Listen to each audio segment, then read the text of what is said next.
Welcome to Pathways Through the Prairie. I am State Librarian Mary Soucie, and I am talking today with Jeanine Pahl from Oaks Public Library. Jeannie, thank you so much for joining us. Well, you're welcome. I'm glad to do it. I am looking forward to our conversation. Jeannie, the State Library's vision statement is providing pathways to knowledge and opportunities. Share with us, what was your pathway into the library world? Well, when I first started college, I knew that I wanted to go into elementary education. I just could not decide what I wanted to do as my minor.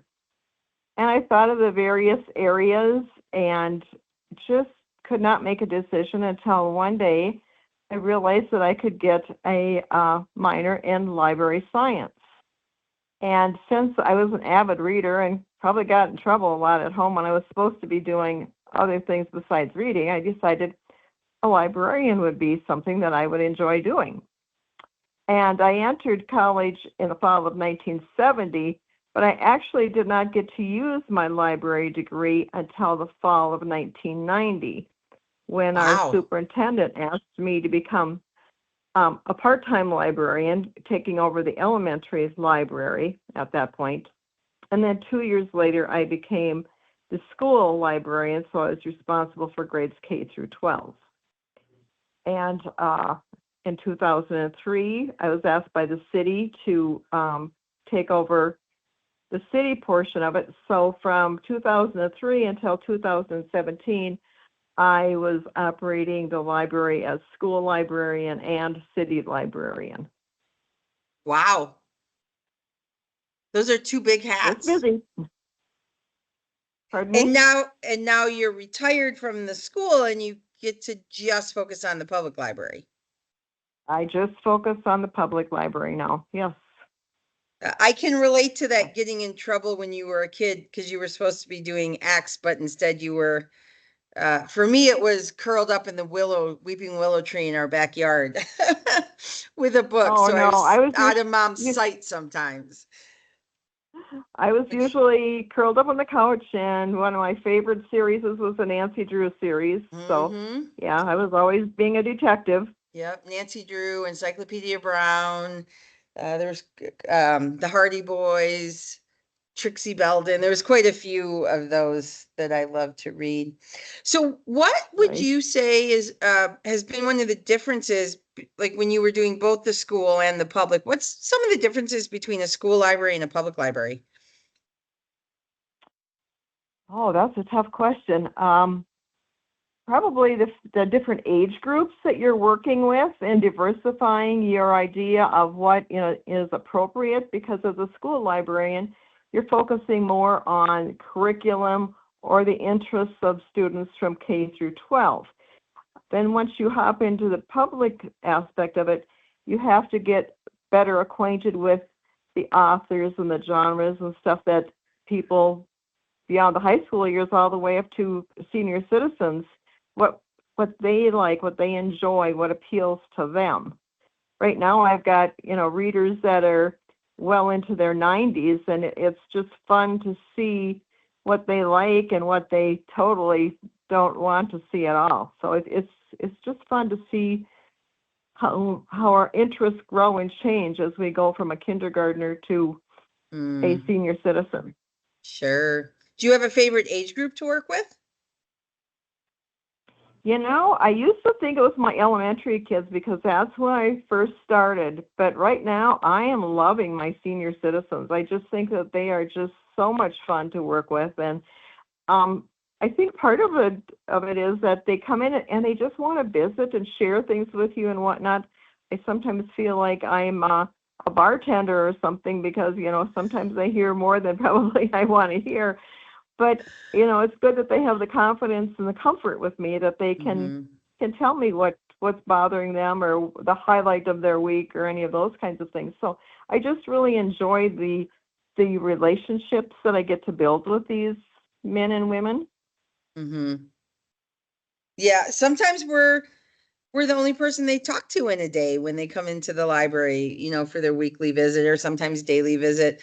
My predecessor at the last library I worked at used to say, that librarians were like bartenders. Everybody loved us and wanted to talk to us and share all of their joys and their woes with us. Sometimes things Right. we don't even want to hear, right?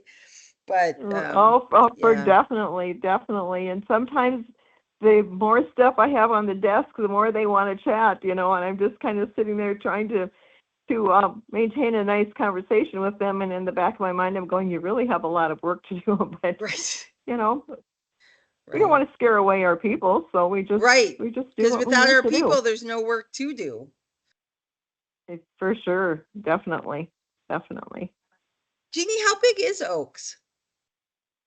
Oaks is probably about 1,800 people, so we're relatively small. Okay. And what do you think people would be surprised to learn about your library? I think that they would be pretty impressed with the size of collection we have.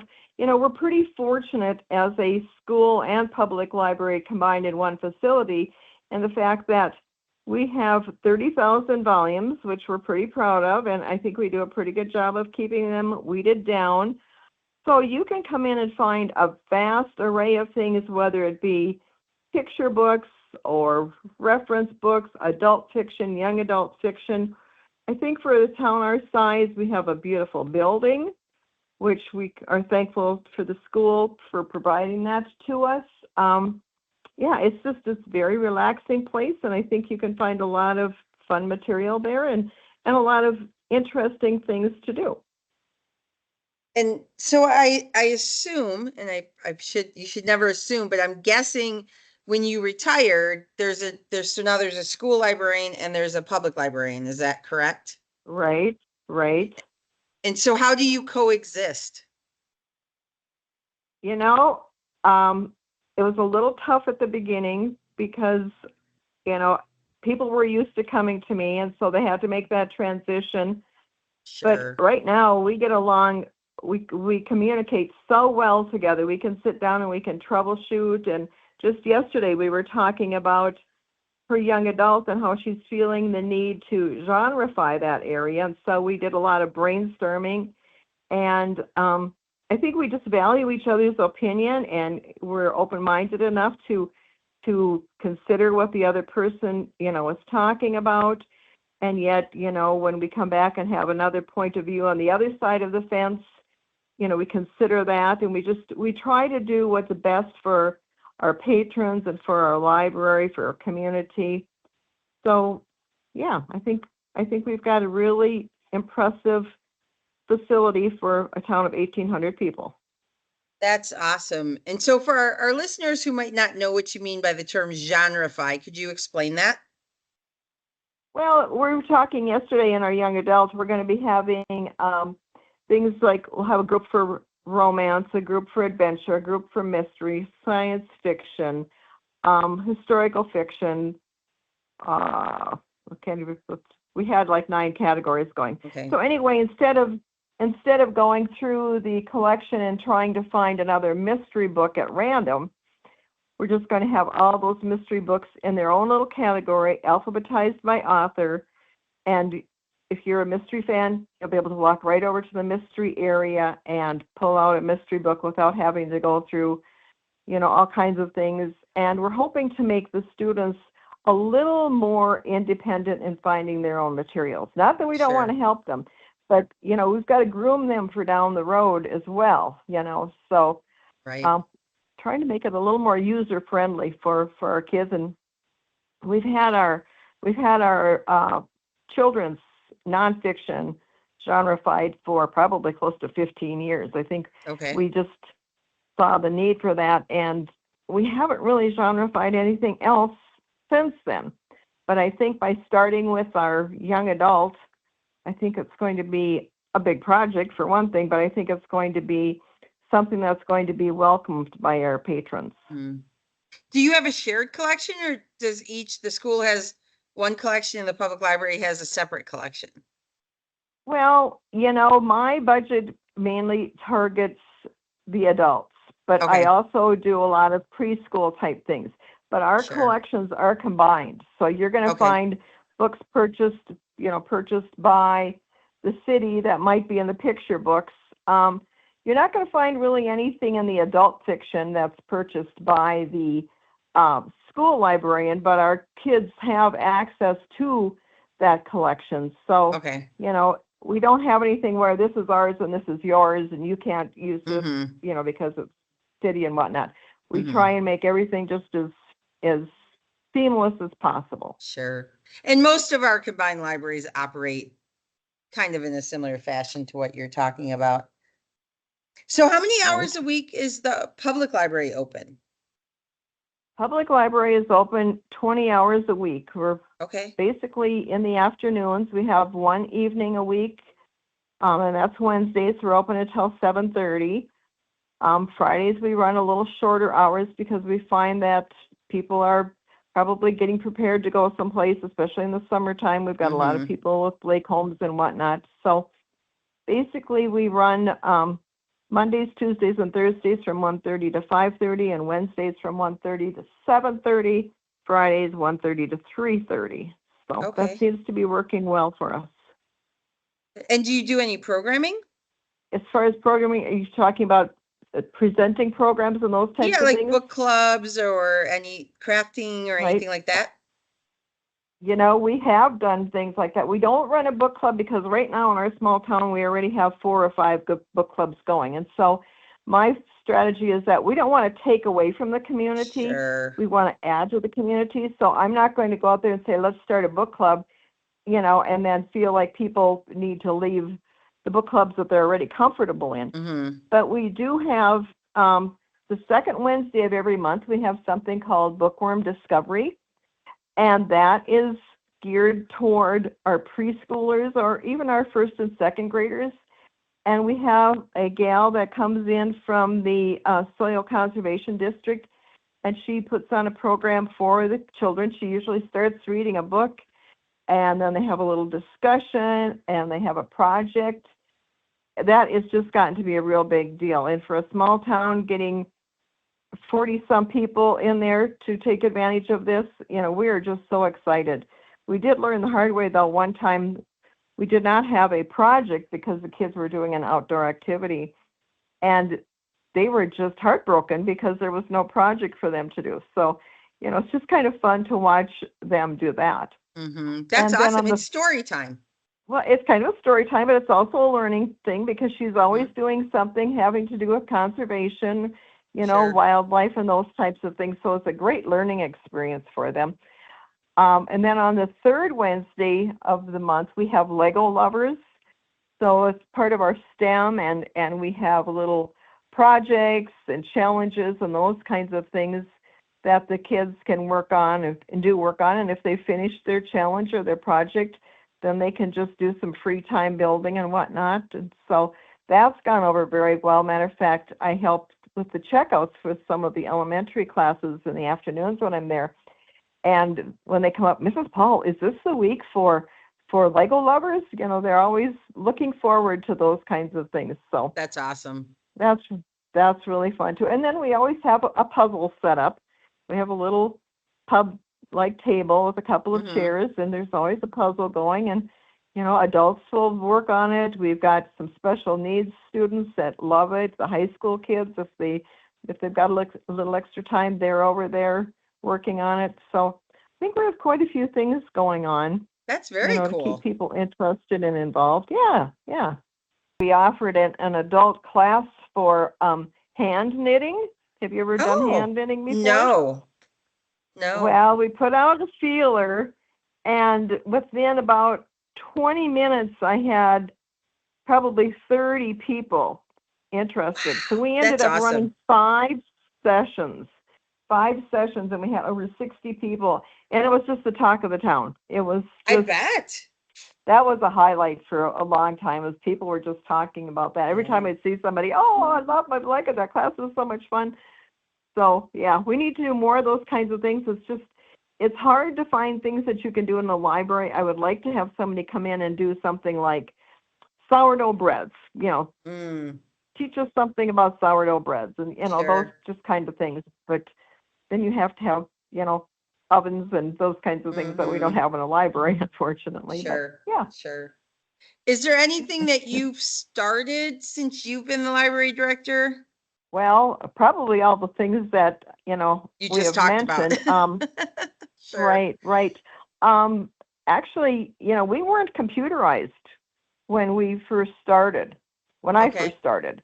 And so that was a whole learning process and a big task. But as I look back at it now, I just wonder how we ever kept up with making all those cards for the card catalog and keeping Right. them filed. And I mean, everything is just so easy now with going on and putting in your keyword or whatever it is that you're researching, and it's just Mhm. right there for you. It's Right. it's yeah. I mean, in my time, and I'm dating myself, I suppose, but I feel like it's just a totally different world.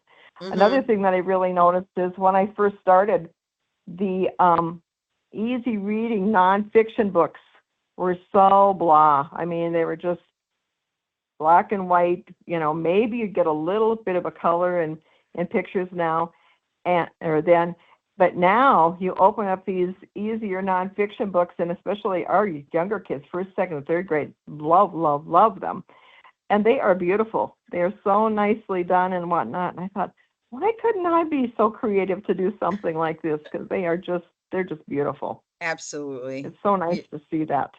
Oh, I agree. Absolutely. Anything on your wish list? Anything you're hoping to accomplish with the library that you want to start or changes you want to make? Oh, you know, um, I think working on the young adult and getting that genreified, Sure. we have been really fortunate. Our community is very generous, and we just recently had one of our very faithful patrons pass away and left us a very sizable donation.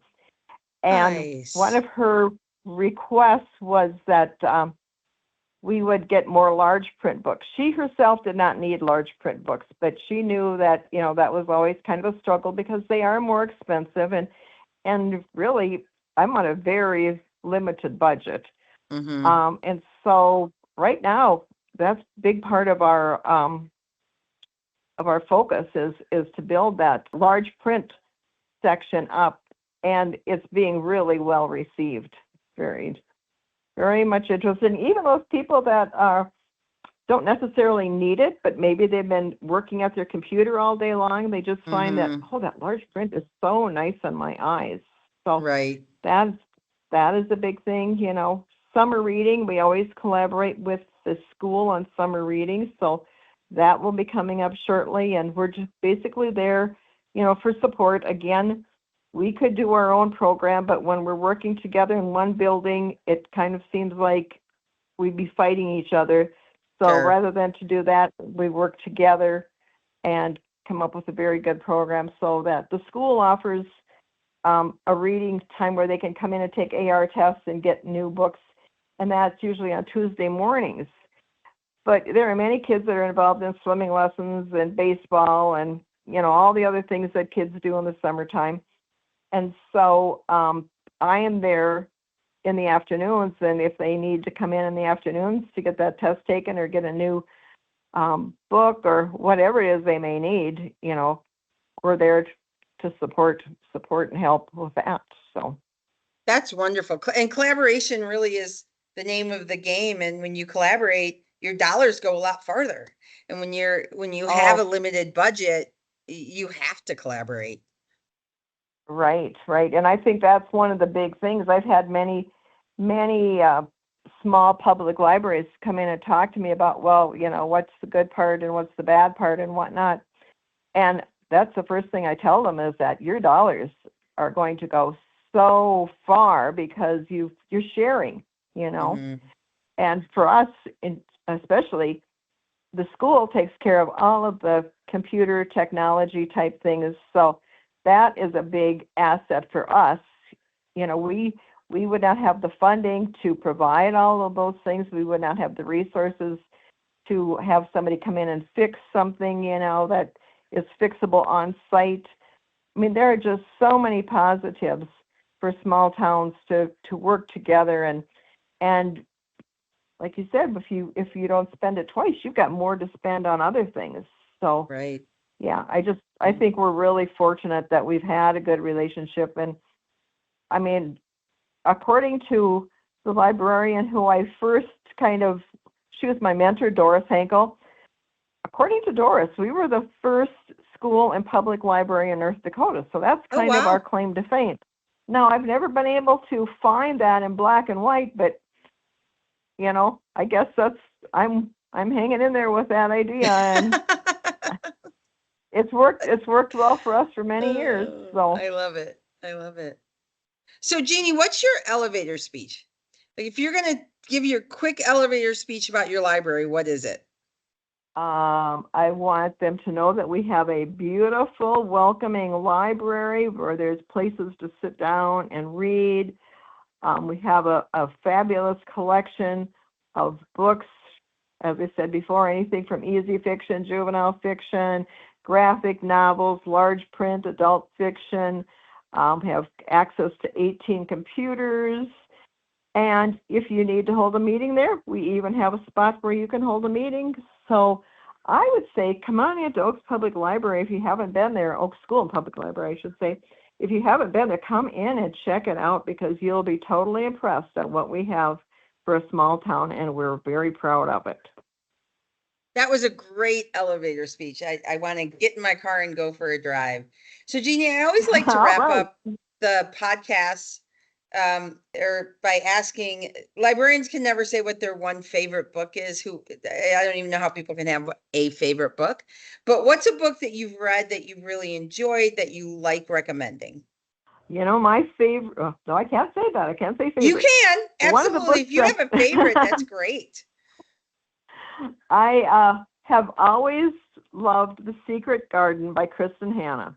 Okay. Kristen Hanna is just a great author. She really appeals to my interest. And there's just so much to be learned. There's such a historical picture there, but yet there's so much to learn about human nature and relationships and whatnot. I truly love that book. Wonderful. And that's one of hers I haven't read. So I'm going to add that to my to be read list as we're talking. So Jeannie, thank you so much for taking time to talk with us today. It was awesome to learn about your small but mighty library and all the amazing things that you guys are doing to serve your communities, both your school and your public community. It sounds like you're collaborating beautifully, and like you were trendsetters as the first public and school combo library in North Dakota. So that's wonderful as well. And we just really appreciate getting to learn more about you and about your library. And thanks so much for taking the time today. I am State Librarian Mary Soucie, and I look forward to the next time that we are visiting with the library. So thanks everyone for tuning in.